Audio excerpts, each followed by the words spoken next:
사무엘상 18장 17절로 30절 마지막 절까지 함께 교독하겠습니다. 제가 가진 성경으로 구약성경 439, 440쪽에 있습니다. 제가 먼저 17절 말씀 봉독합니다.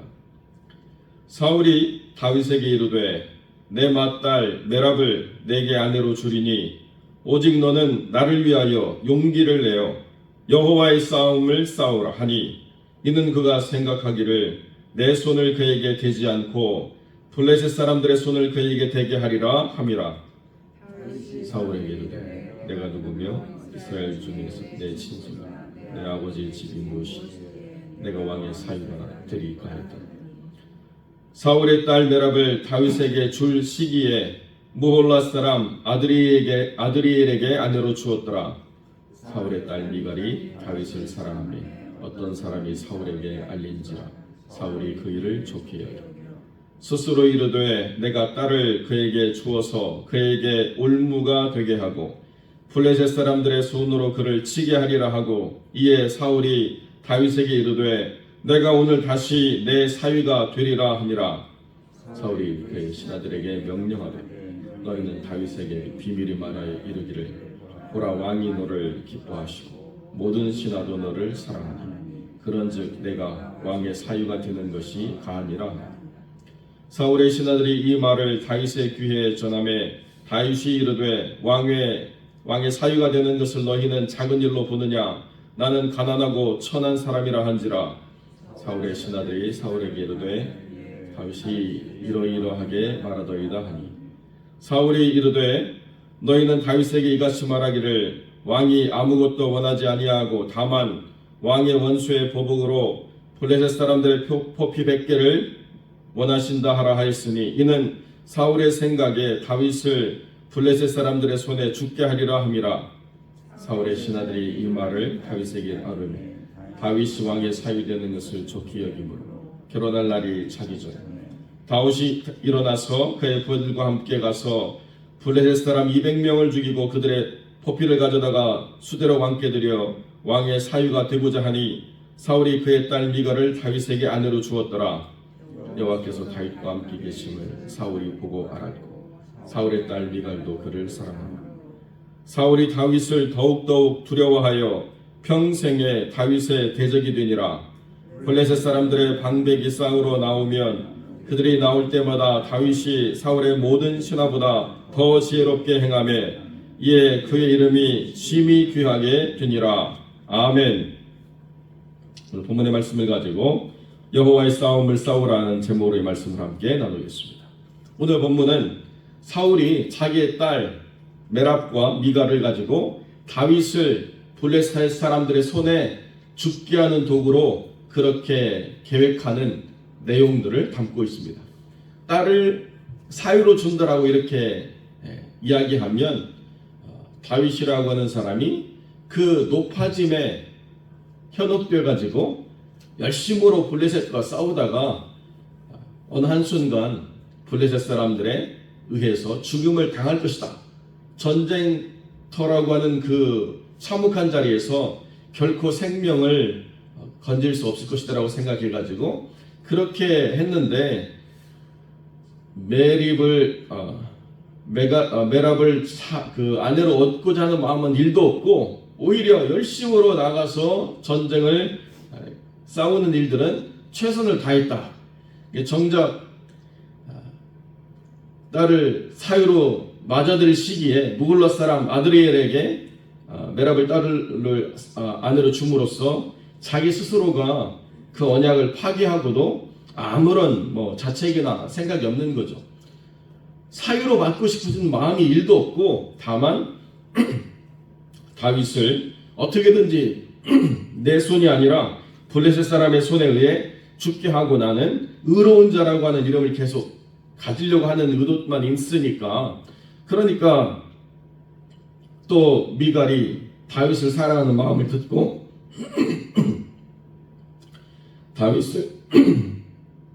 다윗을 미갈을 통해 가지고 또 죽게 하는 일들을 이렇게 만들었는데도 불구하고 사울의 의도에는 맞지 않게 다윗이 계속 승승장구할 뿐만 아니라 결국에는 미갈을 아내로 얻고 사울의 사이가 되었다. 하나님이 함께 하셨다라고 하는 것을 성경이 다시 한번 확증해주고 있다는 것입니다. 결국 사울이 내건 그 명분이 뭐냐? 여호와의 싸움을 싸우라 라고 하는 명분입니다. 이 명분은 너무나도 정당하고 너무나도 명예로운 것이죠. 그런데 여호와의 싸움을 싸우되 나를 위하여 여호와의 싸움을 싸우라고 이렇게 얘기할 때 그 명분 앞에서 자기가 얼마나 초라해지고 자기가 얼마나 한없이 뒤처져 있는가는 깨닫지 못했다는 것입니다. 하나님의 일을 하라고 말하면서 나를 위해서 해달라고 이야기할 때 나를 위함으로 하나님의 일을 하는 사람이 그 결과물을 만들었을 때 그것이 나를 위한 것인가 아니면 그 일을 행하는 사람을 위한 것인가를 분별을 못한다는 거예요. 그러니까 정작 나를 위해서 하나님의 싸움을 싸우라고 말했지만은 다윗은 하나님의 싸움을 싸움으로 말미암아서 왕의 리더십을 누가 대신할 수 있는가를 스스로가 증명해가는 일들을 계속 벌였다는 것입니다. 왕은 뒤쳐져 있고 사울은 완전히 사람들의 눈에서 드러나지 않는데 다윗이 계속 사람들의 눈에 드러나서 하나님의 일들을 성취해 나가요. 그러니까 명목상으로 왕은 자리에 앉아서 에헴하고 있지만 사람들의 눈에 보기에는 누가 실질적으로 우리를 구원할 사람인가? 누가 실질적으로 우리를 이끌어줄 사람인가? 누가 실질적으로 우리의 위로가 되고 우리의 소망이 되는가를 눈과 귀로 바라볼 때에 사울이 아니고 이미 다윗으로 채워져 가고 있었다는 것입니다. 그런데도 사울은 여전히 하나님 안에서 왕으로서 내가 무엇을 해야 되는가에 대한 자각보다는 빨리 다윗을 없애고 내 왕권을 안정시켜야 되겠다라고 이렇게 생각하면서 얼마나 어리석게도 계속 왕의 자리를 다윗에게 보여주는 일들을 행하고 있다는 것입니다. 다윗은요, 단 한 번도 그런 사심이 없어요. 이 하나님의 일을 행함으로 말미암아서 내가 누릴 것이, 내가 얻을 것이 무엇인가라고 하는 것을 단 한 번도 생각해 본 일이 없고, 나는 가난하고 천한 사람이지만 하나님이 쓰시니까, 그리고 왕이 나를 믿어주니까 내 생명 다해서 일을 해야 되겠다라고 생각하는 것 이외에는 아무것도 없었다는 것입니다. 하나님의 일을 기쁨으로 감당하고 누가 해야 될지 따지지 않고 내가 맡겨주기만 하면 최선을 다해서 행하겠습니다라고 하는 그때에 그 하나님의 일을 감당하는 사람이 실질적인 주체가 되고 리더가 된다라고 하는 것을 우리가 간과해서는 안 된다는 것입니다. 다윗은 사울의 모든 간교한 꾀에 이용당하는 어리석고 무지한 존재인 것처럼 이렇게 세상 사람들이 바라보지만 하나님 보시기에는 비둘기처럼 순전하고 뱀처럼 지혜롭게 행동하는 삶의 원리를 그대로 삶에서 적용하는 지혜로운 하나님의 사람이라는 것으로 평가하신다는 거죠. 뱀처럼 지혜롭기 위해서 뱀보다도 더 뛰어난 어떤 머리를 써야 되느냐? 그게 아니라는 거예요. 순전함과 충성이라고 하는 그 두 가지를 붙잡고 있으면 뱀의 지혜보다도 더 강력한 힘을 발휘할 수 있다는 것입니다. 그런데 사람들이 어떻게 생각하느냐? 뱀의 지혜보다도 무언가 더 뛰어난 지혜를 만들어내려고 머리를 쓰고 생각을 하고 자기의 수를 집어넣고 자기의 의도를 잘 거기다가 믹서해가지고 뭔가 더 뛰어난 것을 만들어내면 하나님의 지혜에다가 나의 의도를 더하거나 나의 지혜를 더하면 얼마나 더 좋은 아웃풋이 나오는가 이렇게 생각하고 있다는 거예요. 그게 아니라는 거죠. 어떠한 수, 어떠한 방법보다도 뱀처럼 지혜롭다라고 하는 그 지혜로움의 가장 본질은 사람들이 생각하는 우리의 어떤 사고와 경험과 어떤 탁월함으로 말미암아 나오는 생각의 지혜가 아니라는 것입니다.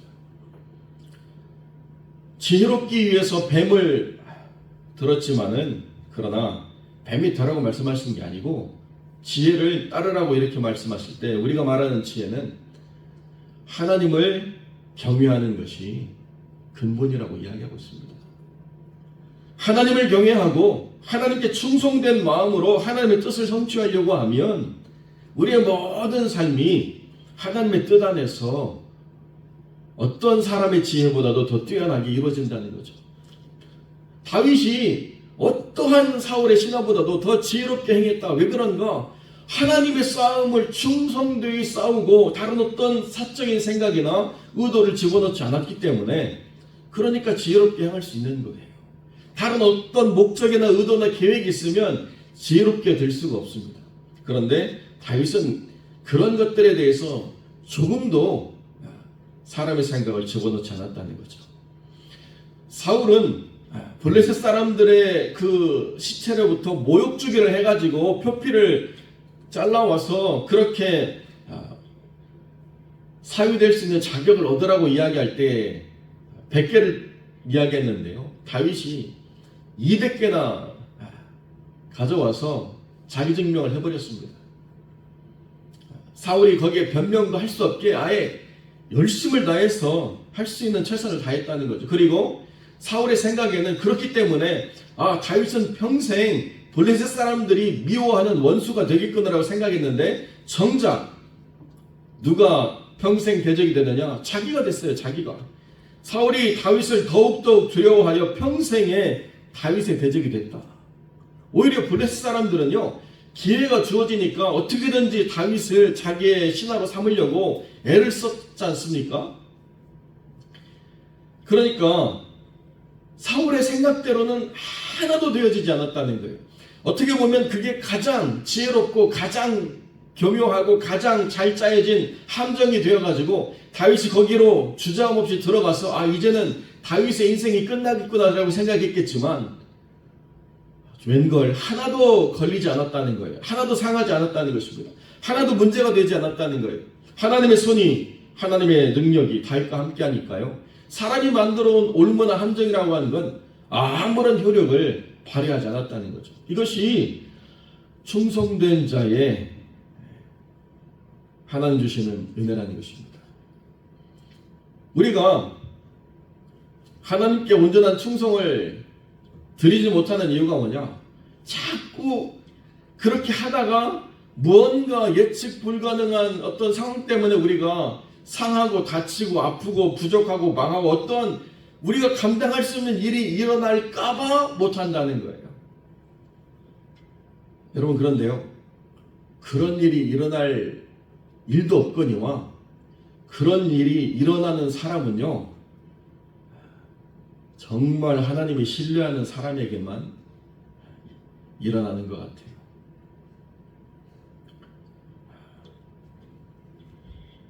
제가 조영규 목사님 설교를 듣는데요, 설교하다가 강단에서 쓰러졌대. 그런데 그 목사님이 쓰러지는 순간에 자기가 드는 생각이 뭐냐면, 이렇게 쓰러질 거면 사무실에서 쓰러지지, 이렇게 설교 한순간에 수천 명이 보는 앞에서 하나님 쓰러지게 하십니까? 너무 창피했다는 거예요. 늘 언제나 심장의 문제, 또 저혈당의 문제, 여러 가지로 영양결핍과 온갖 문제를 가지고 한 번도 자신만만하게 강단을 50년 사역하면서 서본 일이 없다라고 이야기하는데요. 그렇게 전적으로 하나님이 쓰시도록 자기 삶을 내어드린 사람에게나 일어나는 일이지, 하나님께 온전한 삶을 내어드린 삶의 경험도 없이 단지 그것이 일어날까봐 못한다라고 하는 건 얼마나 어리석은 생각입니까? 사울은 하나님에 대한 선한 열심을 자기 인생에 한 번도 제대로 들여보지 못한 채 늘 염려와 불안과 근심과 걱정만 가지고 살다가 망해버리는 인생이었는데요. 다윗은 글쎄 이렇게 표현하면 정말 제가 다윗의 마음을 다 아는 것처럼 이야기할까 봐 조심스럽지만 다윗은 평생 하나님을 향해서 후회가 없도록 전심을 다해서 삶을 드리는 삶을 살았다. 어떤 것이 자기에게 주어지면 그 일을 위해서 내 삶의 이 일에 대하여 후회가 없도록 전심을 다해서 하나님을 섬기리라고 하는 각오를 가지고 그렇게 살았다는 거죠. 우리가 역대 상을 받지만 하나님의 성전 너는 안 된다라고 말하니까요. 아 나는 안 되나 보다. 그리고 내팽개친 게 아니고요. 자기 인생에 후회가 없도록 했는데 그래도 후회가 남아요. 그래서 솔로몬에게 뭐라고 합니까? 나는 여기까지 했지만 너는 여기다가 더하래요. 그런데 성경 아무리 뒤져봐도요. 솔로몬이 더했다라는 이야기는 없어요. 얼마나 다윗이 차고 넘치게 했는지 모자라지 않았다는 거예요. 이게 다윗이라고 하는 사람이 하나님의 거룩한 사명에 얼마나 충성된 자인가를 보여주는 가장 중요한 삶의 단면이죠. 그러니까 너는 나를 위하여서 하나님의 싸움을 싸우라고 이야기하는데요. 사울은 자기를 위해서 싸워줄 줄 알고 생각했지만 다윗은 하나님을 위하여 하나님의 싸움을 충성되이 살았다는 거예요. 이 한 장의 모든 과정에서 단 한 번도 자기를 위해서 사울처럼 기념비를 세운 것도 없고 높아지는 것을 마땅히 여긴다고 생각하는 것도 없고 너무나도 당연하게 영광을 취하는 일도 전혀 없었다는 것입니다. 그러니까 우리가 주의 몸된 교회 안에서 무언가 충성되고 봉사하며 헌신하며 하나님 뜻을 구하는 일에 있어서 어떤 일이 벌어질까봐 또는 어떤 일이 염려가 되어서 못한다라고 하는 생각보다는 그런 일이 이루어지면 은혜다라고 생각하는 게 오히려 더 하나님만에서 선하고 아름다운 일이 되는 것 같아요. 저도 이렇게 설교를 준비하면서 이렇게 잠깐 드는 생각이 제가 부교육자로서 많은 경험을 하게 한 그 축복이 있었는데요. 그런데 그 축복이 어떻게 왔느냐? 꼭 담임 목사님이 저를 불러가지고 김 목사님 이런 일을 해야 되는데 교회가 돈이 없어서 사역사를 더 구하기가 힘듭니다. 목사님이 좀 더 해줬으면 좋겠습니다. 그러면 제가 꼭 그 일을 해야 될 것 같은 부담이 있어가지고 사역이 한 7개, 8개 막 계속 늘어나는 거예요. 매달 교회 월간지 나와야죠. 매주 찬양 인도해야죠. 여러 새가족 신방해야죠. 구역 가야죠. 매주 구역장들 교재 만들어야죠. 어떻게 했는지 모르겠어요. 그런데 그때 제가 변명하거나 회피하거나 못한다고 하지 않고 부족하나마 그냥 어떻게든지 맨땅에 헤딩하듯이 막 해내려고 했더니 나중에 돌이켜보니까 굉장히 다양한 사역들을 경험할 수 있는 기회가 되었다. 그리고 나를 성장하는 아주 소중한 시간이 되었다. 물론 쉽진 않았습니다. 제가 옛날 사진 보니까요, 막 주일날 얼굴이 퉁퉁 부어가지고 저 아닌 것처럼 보여주는 사진들이 있더라고요. 그런데 그때는 힘들었지만 나중에 돌이켜보니까 이게 나를 성장시키고자 하시는 하나님의 뜻이었구나 이를 보게 되는 것 같습니다. 그러니까 우리가 어떤 하나님의 사역이 있다라고 얘기할 때 누가 하겠지? 물론 누가 하죠. 그럼 내가 하다가 행여 어떤 일이 일어날까봐 그럴 일도 있을 수 있겠죠. 그러나 하나님이 나에게 손을 내밀어서 기회를 주신다라고 한다면 결과가 어떻든지 그냥 한번 하나님의 손을 붙잡아보는 용기가 필요하다는 거예요. 나머지는 하나님이 하시겠지. 나머지는 하나님이 책임져 주시겠지. 나머지는 하나님이 이끌어 주시겠지 라고 생각하고 내게 손 내미시는 하나님의 그 손을 외면하지 않는 것이 하나님과 함께 동행하는 삶을 살아가는 복이 된다는 것입니다. 사랑하는 성도 여러분, 싸움에 늘 언제나 내가 승리할 수 있는 확신이 있어서 가는 게 아니라 이 싸움이 누구의 것이냐라고 하는 것을 분명하게 인식하고 갈 때 나머지의 것들은 하나님이 책임져신다는 거예요. 한 번도 하나님의 싸움이라고 말하지 않았던 사울이 하나님의 싸움이라고 이것을 정의하면서 너는 여호와의 싸움을 싸우라 그러니까요. 다윗이 그것을 자기 사명으로 붙잡아 버렸어요. 그리고 후회 없는 삶의 시간을 가졌다는 것입니다. 오늘 우리의 삶도 그렇다는 것이죠. 하나님께서 우리의 삶에 너는 여호와의 싸움을 싸우라 말씀하실 때 염려하거나 주저하거나 외면하지 않고, 나는 가난하고 천한 사람이지만 하나님이 내게 손을 내미셨을 때 그 뜻대로 행하겠다고 결단했던 다윗처럼 나는 부족하지만 그러나 내게 능력 주시는 자 안에서 내가 모든 것을 할 수 있습니다라고 믿고 하나님의 싸움을 싸워나가는 믿음의 사람들이 되시기를 주님의 이름으로 간절히 축원드립니다.